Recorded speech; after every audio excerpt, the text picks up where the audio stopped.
Bismillahirrahmanirrahim.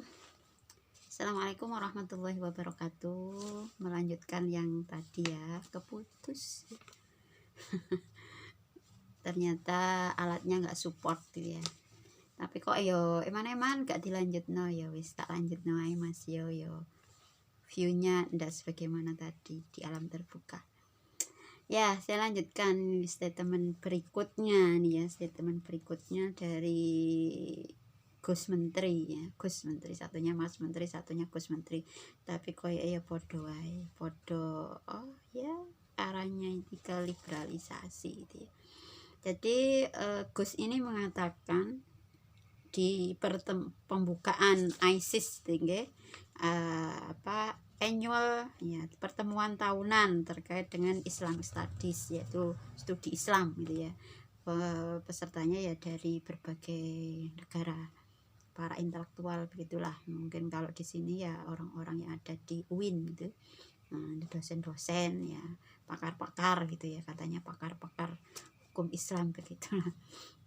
Nah, cuma kita memang harus melihat ya kondisi hari ini, banyak di antara mereka yang mengkaji Islam itu tidak di sumbernya, tapi mereka mengkaji Islamnya itu justru di negeri-negeri yang bukan negeri Islam, pengajarnya juga ya wallahu alam ya.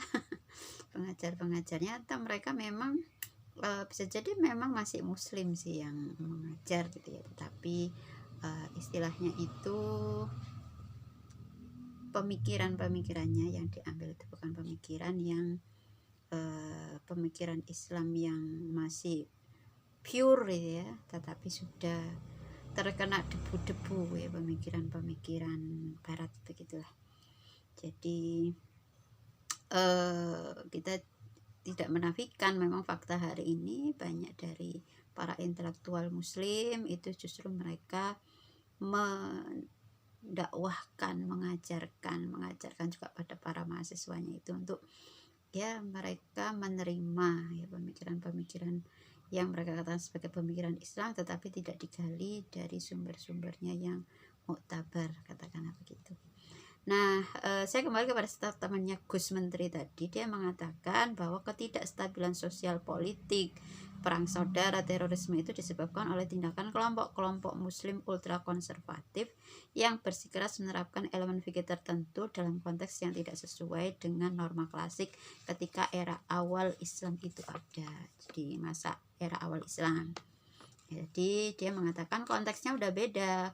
Kalau dulu konteksnya kayak gitu, itu kan masyarakat muslim nggak banyak misalnya gitu, wilayahnya masih luas, dan waktu itu memang konsepnya belum ini gitu ya, nggak ada negara bangsa misalnya begitu. Nah, konteks hari ini berbeda dengan konteks pada masa era awal dulu. Makanya wajar kalau mereka mengatakan, makanya wajar kalau dulu itu pengaturannya itu dengan ada yang namanya khilafah dan sebagainya. Kalau sekarang ini sudah nggak zamannya gitu tuh, sudah harus ada upaya untuk mengkontekstualkan dengan kondisi hari ini. Jadi diistilahkan dengan rekontekstualisasi. Ya kalau saya sih gampangannya, bahasa gampangnya nih ya, bahasa orang awamnya itu mengubah ya. Jadi usulannya itu adalah mengubah syariat itu disesuaikan dengan konteks, berarti disesuaikan dengan konteks hari ini, disesuaikan dengan kondisi perkembangan hari ini, sebagaimana tadi yang sudah saya komen di video sebelumnya, bahwasanya dia mengatakan sejumlah konsep fikih itu perlu direkontekstualisasi dalam rangka untuk menjawab tantangan zaman yang menurut sekarang zamannya udah beda gitu, sehingga hukum-hukum itu harusnya juga disesuaikan, nggak lagi kayak zaman masa Rasulullah dulu dan juga pada masa para sahabat tabiin begitu. Nah, dan selanjutnya ini statement selanjutnya, berarti kan tidak kita bertanya-tanya yang dimaksud fikih tertentu, konsep tertentu yang mau direkontekstualisasi itu yang mana. Nah, ternyata dia juga mengatakan bahwa setiap usaha untuk mendirikan negara Islam al-imamah al-uzma atau imamah yang agung itu, yang dikatakan dia juga dikenal sebagai al-khilafah, itu hanya akan menimbulkan bencana bagi umat Islam, akan tetap makan banyak pihak yang berebut untuk menguasai umat Islam di seluruh dunia. Masya Allah, astagfirullahaladzim.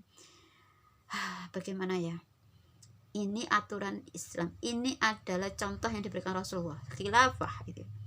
Kalau memang pada masa Rasul tidak disebut khilafah karena khilafah itu kan pembantu, tetapi konsep khilafah itu adalah sebuah konsep pemerintahan yang itu diimplementasikan oleh Rasulullah, diwarisi oleh para khulafaur rasyidin dan diterapkan oleh beliau-beliau itu 4 khalifah nya Rasulullah itu ya. Jadi 4 khalifah yang ar-rasyidah yang mendapatkan petunjuk.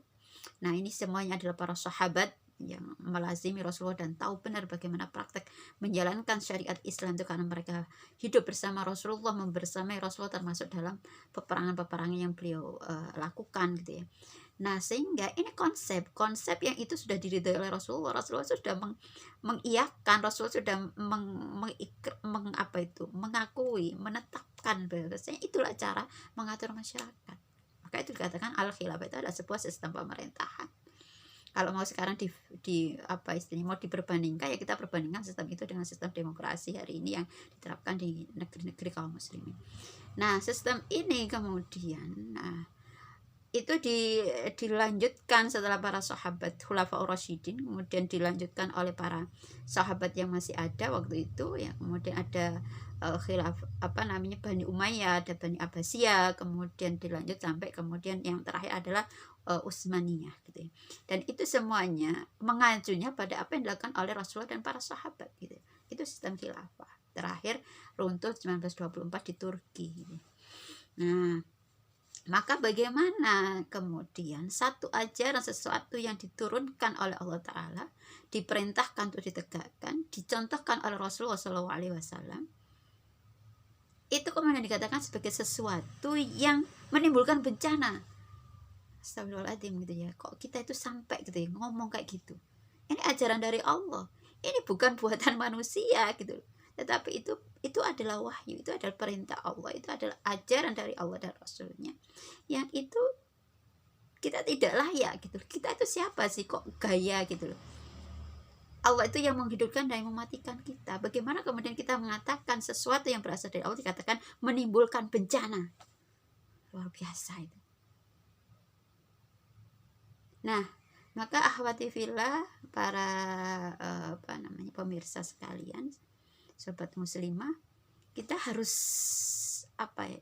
waspada gitu ya dengan statement-statement para pejabat hari ini, bahkan juga mereka yang terkategori gitu ya, misalnya disebut sebagai ulama, ini ternyata mereka juga membawa kalimat-kalimat, mereka mengajarkan narasi-narasi yang itu justru bertentangan dengan Islam yang lurus, Islam yang hanif, Islam yang memang dari kitab-kitab Tauratnya itu tidak pernah mengajarkan seperti itu, sebagaimana yang kemarin disampaikan oleh Buya Syakur itu, yang mengatakan bahwasanya Islam itu tidak sempurna, akan disempurnakan oleh generasi berikutnya. Masya Allah, na'udzubillah, wa'iyatubillah gitu ya.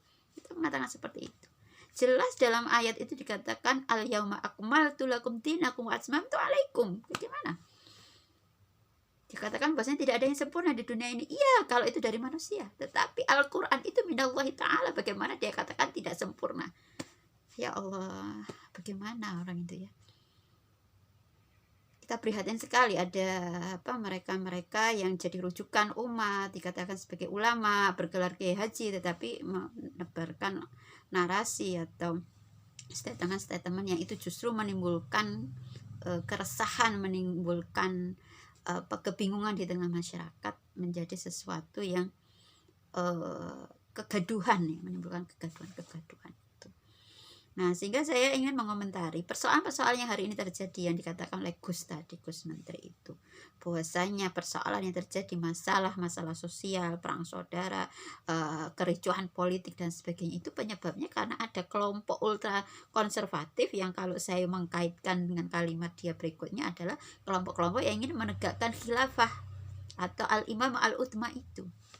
Nah, ini kan jauh panggang daripada api begitu. Ini kan orang ngibul, ini kayak orang ngipi gitu ya. Bagaimana kemudian persoalan ekonomi hari ini yang carut marut ini, bagaimana yang namanya hutang Indonesia itu bertumpuk-tumpuk, sekarang sudah 6.000 sekian, enggak tahu kemarin kan katanya ngutang lagi, katanya sudah dapat izin dari rakyat yang mana yang kasih izin itu. 6.000 sekian itu sopo yang bayar, siapa yang mau bayar itu uang segitu? Pastikan nanti ujung-ujungnya rakyat lagi bayar pajak, segala macam dipajaki. Rakyat ini sudah berat, hidupnya berat, sementara ada yang bisnis PCR misalnya, bisnis seperti itu, mereka kaya pandemik tapi kekayaannya berlipat-lipat, sementara rakyat masya Allah gitu kondisinya. Jadi ada banyak yang kena PHK, ada yang bangkrut usahanya, sudah bangkrut, cerai juga sama istrinya juga nuntut, anaknya nggak bisa sekolah, macam-macam masalah ini. Nah, apakah masalah-masalah yang terjadi, termasuk kalau kita bicara narkoba, kemarin saya juga prihatin, ada keluarganya teman-teman itu, yang satu keluarga itu sampai ada 2, yang satunya pengguna narkoba, satunya pengedar narkoba, masih muda-muda, ada yang masih SMA, bayangkan. Ini kan luar biasa kerusakan ini gitu. Belum lagi perzinahan, kemudian didatangkan sebuah peraturan Gus, bukan kalau satunya Gus, sekarang Mas Menteri, yang mengatakan bahwasanya apapun yang dilakukan selama itu ada consent, it's no problem gitu. Dan itu disambut juga oleh para mahasiswa. Anda ini bagaimana, berpikir nggak sih gitu, berpikir nggak yang visioner gitu. Jangan hanya berpikir ini masalah, misalnya ada korban, iya sih kekerasan seksual itu memang ada korban, tetapi jangan mengaburkan masalah gitu, jangan mengaburkan masalah. Apa artinya kita nggak ketemu hanya dengan masalah utamanya di mana. Nah, sehingga kemudian keluar peraturan yang seperti itu, yang intinya dalam peraturan itu selama misalnya buka bajunya perempuan tadi itu ada consent, itu namanya bukan kekerasan seksual. Misalnya memegang ada lanjutannya, pokok kalimatnya itu dirinci begitu ya, mengusap dan seterusnya, mengusap-ngusapkan atau menggesek-gesekkan alat kelamin, itu juga tidak ada masalah kalau itu ada consent, ada bahasanya dengan persetujuan korban. Bayangkan bagaimana zina, Pak, akhirnya nanti kan zina itu biasa. Kenapa? Dilindungi peraturan menteri. Kerusakannya luar biasa, akhwati fillah. Nah, hal-hal yang seperti ini kita tidak bisa kemudian sekedar menelan saja begitu. Tetapi ini kan harus kita amati, kita kritisi, kita cerna, kita lihat, kita telaah gitu ya. Apakah benar, apakah bukan ini upaya-upaya, bagian dari upaya-upaya untuk memalingkan kita dari syariat Allah.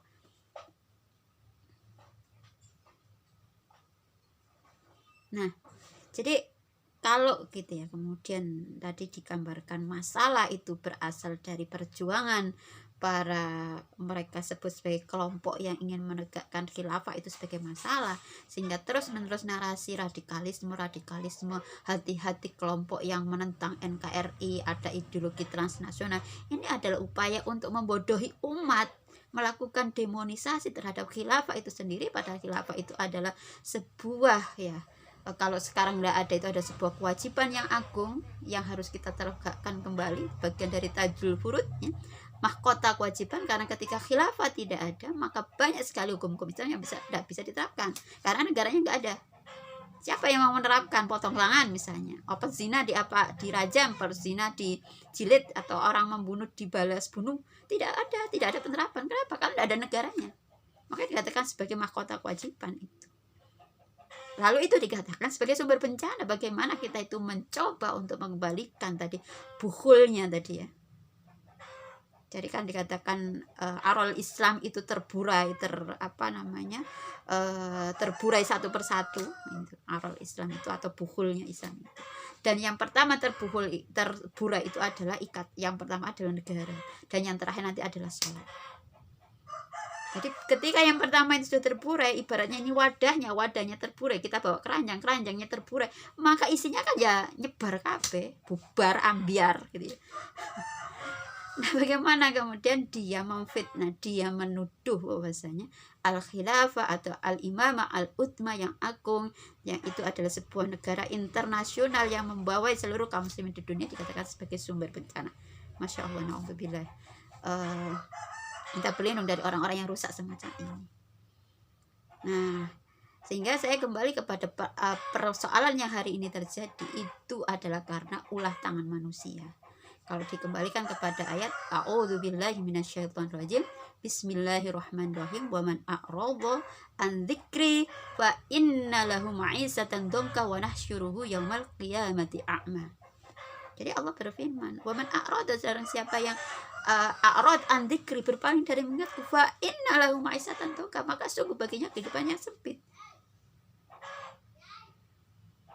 Jadi di situ jelas sekali kalimat yang digunakan fa innalahu, jelas sekali. Maka sungguh di situ ada tauhid, fa innalahu, sungguh bagi dia itu ma'isatan dongka. Dan sudah ma'isatan dongka, kemudian Allah menambahkan wa nahsyuruhu yaumal qiyamati a'ma. Dan Allah akan membangkitkan dia dalam kondisi buta. Ya. Dalam ayat selanjutnya di manusia waktu itu akan bertanya kepada Allah Ta'ala, limadha hasyartani a'ma wa qad kuntu basyira. Kenapa engkau bangkitkan kami ya Allah dalam kondisi buta, wa qad kuntu basyira. Kami dalam kondisi bisa melihat waktu itu, tapi sekarang dibangkitkan dalam kondisi buta. Limadha ya Allah. Maka dijawab oleh Allah Ta'ala dalam ayat berikutnya bahwasanya dulu kalian itu mau melupakan ayat-ayat kami, maka hari ini kami juga akan melupakan kalian. Karena kita tidak mau menengok kepada ayat-ayat Allah. Tidak mau merujuk ke sana ketika ada masalah, tidak mau merujuk ke sana di dalam menjalani, mengatur kehidupan hari ini. Naudzubillah, jangan sampai kita termasuk orang-orang yang demikian. Akhwati fillah. Maka dari ayat itu jelas sekali bahwasanya sumber yang menjadikan ma'isatan dongka itu karena kita apa? Arad, kita berpaling dari mengingat Allah, berpaling dari ayat-ayat Allah, berpaling dari petunjuk Allah, berpaling dari syariat Allah yang dibawa oleh Rasulullah SAW. Wa ma arsalnaka illa rahmatan lil alamin, dan tidaklah aku utus engkau Muhammad illa rahmatan lil alamin. Ma huwa ar-rahmah? Rahmah itu adalah jalbul masalih wa darul mafasid, mendatangkan kemaslahatan dan menolak kerusakan. Nah ini, sehingga kalau ada kalimat seperti ini nih, jelas-jelas ini kalimat orang yang mungkin kita akan bertanya saja, nih agamane wong iku apa sih? Sajanya sebenarnya agamanya orang itu tuh apa sih? Islam bukan ya? Kok bisa ngomongnya kayak gitu gitu. Jadi apa yang menjadi penyebab masalah hari ini? Kemiskinan yang luar biasa, padahal investasi katanya banyak. Ada kawasan-kawasan industri terpadu, kawasan ekonomi khusus, ada banyak begini, ada perusahaan-perusahaan besar, ada macam-macam. Tapi siapa yang menikmati? Bukan rakyat. Ada pembangunan infrastruktur, tol-tol macam-macam. Siapa yang menikmati? Bukan rakyat. Ada pembangunan, ternyata pembangunan tidak merata. Kita katakanlah saya di Surabaya, saya ke Surabaya agak minggir gitu, nanti ketemu jalan-jalan lobang-lobang, jalan yang begini-begini, atau banjir gak karu-karuan. Atau minggir sedikit di daerah mana ya, mungkin juga di luar Surabaya, atau pokoknya di Jawa saja. Transportasi tidak semuanya itu ready gitu. Kita kalau jam sudah maghrib nggak ada yang lewat gitu. Kalau ini cumanya ada transportasi yang tidak ramah perempuan, mungkin begitu, atau kondisinya gelap, tidak ada lampu, kemudian jalannya bolong-bolong, lubang-lubang, sehingga kalau ibu hamil mau melahirkan ya bisa melahirkan di tempat, misalnya kayak gitu-gitu. Nah ini di Jawa, belum lagi nanti kalau kita nengok luar Jawa, Masya Allah lebih parah lagi. Mungkin yang akan dibangun adalah daerah-daerah yang di situ adalah tempat-tempat yang ada sumber daya alamnya untuk investasi, untuk eksplorasi, untuk dieksplorasi kekayaan alamnya. Seperti Papua, itu kan luar biasa, itu yang namanya freeport. Tapi gimana masyarakatnya? Dibodohkan, dibiarkan dalam kondisi bodoh. Bukan dibodohkan, dibiarkan dalam kondisi bodoh, sehingga mereka itu ya diam saja. Ya mereka mungkin sekedar nanti dikasih, katakanlah setiap bulan dikasih berapa gitu ya. Ya gitu aja udah cukup gitu. Mereka tidak civilized, begitulah mereka kondisinya. Jadi mereka tetap misalnya kalau di daerah sana itu ya orang-orang seperti orang, ya kalau kita lihat kan sering seperti suku-suku itu kan masih ada perang antar suku, mereka ke kota bawa parang itu ya. Kalau kita lihat ada kerusuhan-kerusuhan di beberapa tempat yang kita dengar di berita itu kan mereka bawa parang, mereka masih bawa senjata-senjata tradisionalnya itu ke kota, mengintimidasi para pendatang misalnya begitu. Itu kan masih kelihatan ini konflik-konflik yang berbau rasial, kemudian juga suku-suku itu kan masih ada. Padahal di situ ada Amerika nongkrong di situ, tapi ya dia ini ya dia bikin kerajaan di situ, dia mengeruk itu, tapi dia sama sekali tidak ada manfaatnya untuk masyarakat sekitar, tidak mencerdaskan, tidak membuat orang-orang itu jadi pintar dan melestarikan kebodohan di situ. Nah itulah masalah. Jadi masalahnya apa? Yaitu apa itu tadi? Yaitu ketika kita menggunakan sistem kapitalisme, neoliberalisme, neoimperialisme, baik itu tadi sistem demokrasi sebagai sistem pemerintahan, sistem ekonomi kapitalis, kemudian juga dalam sistem sosial, sistem pendidikan, semuanya kita mengacu kepada apa yang tidak berasal dari Islam tapi dari Barat. Yang Barat itu kapitalis. Kapitalisme itu akidahnya adalah sekuler, memisahkan agama dari kehidupan. Nah, jadi mereka itu, ya, kalau kita mau lihat Barat dulu itu, memang mereka background Kristen, Nasoro, sebagian ada Yahudi. Nah, tapi itu kan agama yang sifatnya ritual, hanya mengatur urusan-urusan ibadah saja, urusan spiritual, ruhiyah dengan Tuhannya. Tetapi untuk ngatur dunia, ngatur negara, itu mereka tidak. Memang agama ini tidak, konsepnya tidak sampai merinci untuk bagaimana ngatur ekonomi dan seterusnya. Mungkin lebih kepada sikap-sikap moral yang harus dimiliki oleh penganutnya begitu. Nah, maka kemudian akhirnya kan bisa kawin gitu ya. Secara spiritual atau ruhiyahnya mereka memeluk agama Kristen ataupun Yahudi, dan untuk mengatur kehidupannya mereka menggunakan sistem kapitalis, dan kapitalis itu baru ditemukan atau baru terumuskan setelah pasca revolusi Prancis, setelah proses yang namanya Renaissance itu. Di situ. Jadi Islam itu sudah jaya, Islam sudah besar, Islam sudah menjadi pemimpin peradaban. Kapitalisme baru unyu-unyu muncul setelah ada konflik antara para gerejawan dengan para rasionalis. Baru muncul mereka. Baru kemudian muncul yang namanya negara bangsa itu. Itu kan produknya kapitalisme itu. Sebelumnya mereka kerajaan, empire gitu ya. Kayak misalnya termasuk empire yang paling besar di dunia itu adalah Britania. Kemudian ada Rusia. Nah, itu kerajaan dan kekaisaran besar gitu. Bentuknya apa? Raja gitu. Jadi mereka itu juga tadi menembus batas-batas wilayah begitu. Jadi nanti dia ekspansi. Jadi Inggris itu yang sebenarnya negara kecil, tetapi dia punya kesadaran bahwasanya saya adalah bangsa yang besar, saya bisa menguasai dunia. Itu yang membuat mereka menjadi ekspansi ke negara-negara lain, termasuk Jerman juga. Prusia waktu itu namanya, belum Jerman. Nah, ada kerajaan Britania, ada Prusia, ada Rusia. Ini kekuatan-kekuatan dunia dulu gitu ya. Dan saat itu Islam sudah berjaya sebagai sebuah kekhilafahan yang besar.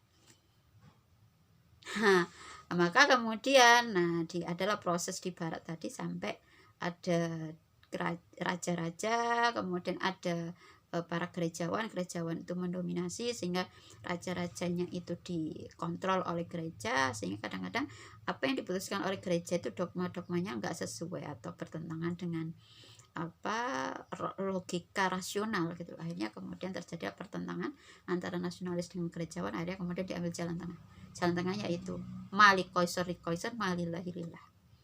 Apa yang untuk kaisar berikan pada kaisar, apa yang itu haknya Allah, haknya Tuhan berikan pada Tuhan. Akhirnya tadi separate, dipisahkan. Fasluddin anil haya, yaitu memisahkan agama dari kehidupan. Nah, itu yang terjadi. Baru kemudian mereka punya konsep yang namanya mengatur negara. Gimana konsep negaraan yang dipakai gitu ya? Konsep nation state. Baru muncul. Khilafah sudah eksis. Lah ngapain kemudian kita sudah punya konsep sendiri yang itu sudah menguasai dunia selama 13 abad lebih, dari masa Rasulullah terus berlanjut sampai abad ke-20 kemarin itu, 1924 itu terakhir itu. Itu sekian lamanya, ngapain kemudian kita itu melirik kepada produk lain? Produk kita itu sudah jempolnya nggak cuma satu jempol, mungkin kak jempol, 2 jempol sama jempol kaki juga, jempolnya luar biasa. Kan apa? Dari Allah Ta'ala. Itu adalah sistem yang sempurna, yang diridai Allah gitu. Nah, kenapa kemudian kita itu mencari tadi yang lain? Negara bangsa itu kan seringkali yang dibenturkan tadi dengan negara bangsa itu. Nah, sehingga kalau tadi kembali kepada apa masalah utamanya, ya masalah utamanya karena kita itu tidak berhukum dengan hukum Allah, tidak mengambil syariat Allah sebagai aturan kehidupan kita. Pada akhirnya yang terjadi adalah kehidupan yang sempit, maisatan dongka.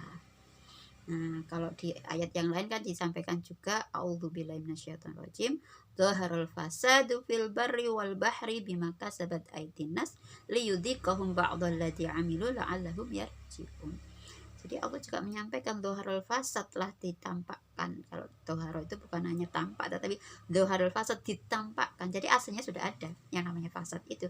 Tapi doharul fasadu fil barri wal bahri bima kasabat aydin nas. Kenapa terjadi kerusakan itu bima kasabat aydin nas? Karena ulah tangan manusia. Kenapa ulah tangan manusia yang dimaksud apa? Di dalam tafsir dikatakan ulah tangan manusia itu bisa babil ma'asi wa dzunubihim, disebabkan kemaksiatan dan dosa-dosa manusia. Itu yang menyebabkan fasad, kerusakan itu. Sehingga kalau tadi bilang kerusakan terjadi ya karena ulah kemaksiatan dan dosa-dosa yang dilakukan manusia. Berarti kalau Indonesia termasuk yang dilakukan oleh para pejabatnya, rakyatnya iya, pejabatnya iya. Pejabatnya itu lebih besar lagi tanggung jawabnya. Kenapa? Karena dia pemimpin, dia membuat regulasi. Jadi rakyat ini dosa iya, maksiat iya, tetapi kenapa rakyat jadi maksiat? Yang punya tanggung jawab adalah negara. Karena al-imam, ya kembali lagi kalau dalam hadis dikatakan al-imamu ra'in wa huwa mas'ulun an ra'iyati. Pemimpin itu adalah al-imam, pemimpin itu adalah ra'in, dia itu mas'ulun, dia akan ditanyai oleh Allah tentang an ra'iyati, dari rakyatnya, dari orang-orang yang dia urus. Diurus gimana? Diurus dengan aturan apa? Yang aturannya melegalkan zina, dengan aturannya melegalkan khamr, dengan aturan itu yang tadi justru aturan-aturan yang melegalkan orang-orang kafir untuk mengambil kekayaan alam atau harta milik umat, yaitu tadi tambang-tambang dan sebagainya, sehingga rakyatnya itu jadi miskin, rakyatnya itu jadi semuanya harus bayar mahal, mereka sampai nggak bisa makan, mereka sampai kemudian kelaparan, mereka sampai nggak bisa berobat. Apakah itu akan dipertanggungjawabkan pada Allah itu? Nah, al-imam mura'in wa huwa mas'ulun an ra'iyati. Nah, ini masalah kita di situ. Sehingga kalau Gus tadi mengatakan masalahnya itu adalah karena justru perjuangan menuju mewujudkan al-khilafah, al-imamah, al-utsmah itu sebagai masalah, maka jelas dia adalah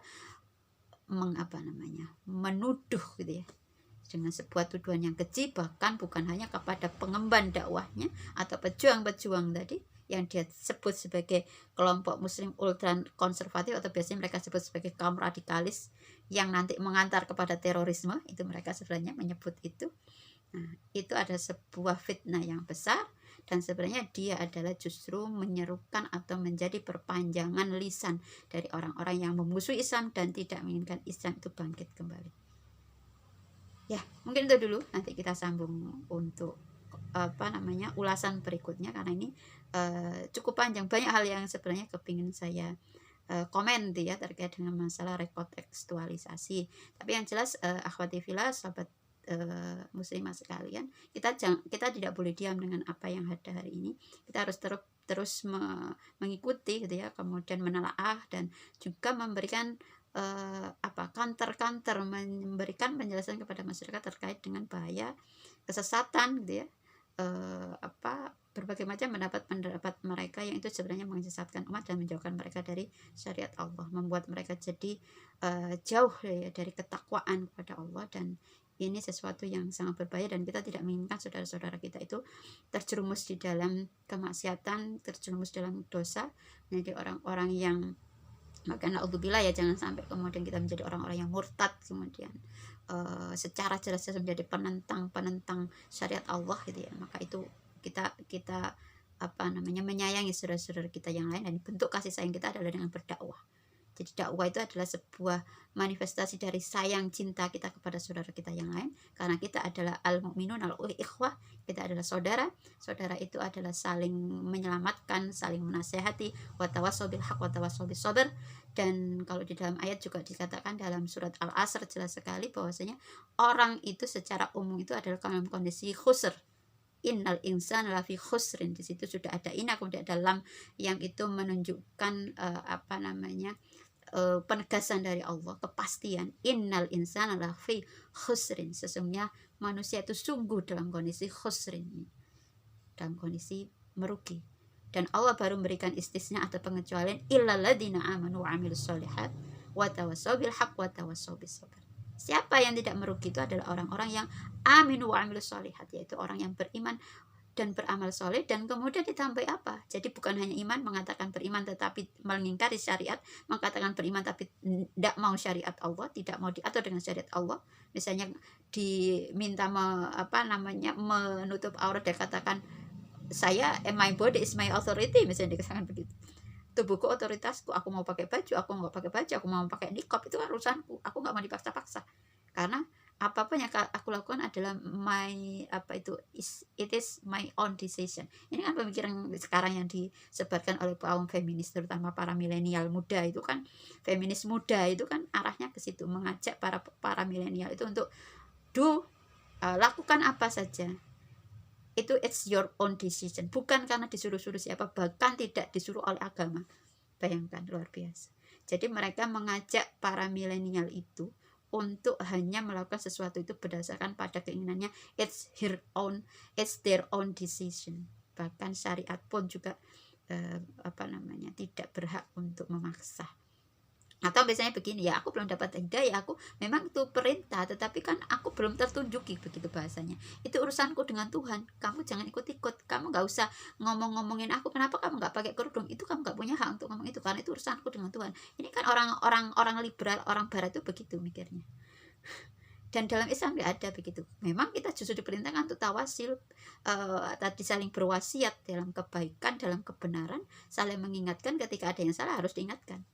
Man ra'a minkum munkaran falyughayyirhu biyadihi fa illam yastati' fa bi lisani fa illam yastati' fa bi qalbi. Itu perintah itu. Sehingga tidak boleh kemudian ngapain sih kamu ngomong-ngomong, udah urusin dirimu sendiri, emang EGP, emang gue pikirin, nggak boleh kayak gitu. Dan kita kalau diomongin gitu, ya tetap saja ngomong gitu loh. Ya, biar aja dia ini, karena apa, paling tidak saya sudah menjalankan kewajiban, terserah dia mau ngambil atau tidak. Sehingga kalau dalam ayat tadi dalam surat Al-Asr itu jelas orang-orang yang beruntung itu adalah orang-orang yang beriman dan kemudian diimplementasikan dalam amal soleh. Dia buktikan keimanannya kepada Allah itu dalam bentuk amal perbuatan, dan kemudian ditambah dengan tidak cukup dengan dirinya, tetapi wadawasau bil haq wadawasau bis sabr, saling menasihati dalam kebenaran dan saling menasihati untuk tetap dalam kesabaran menjalankan syariat Allah.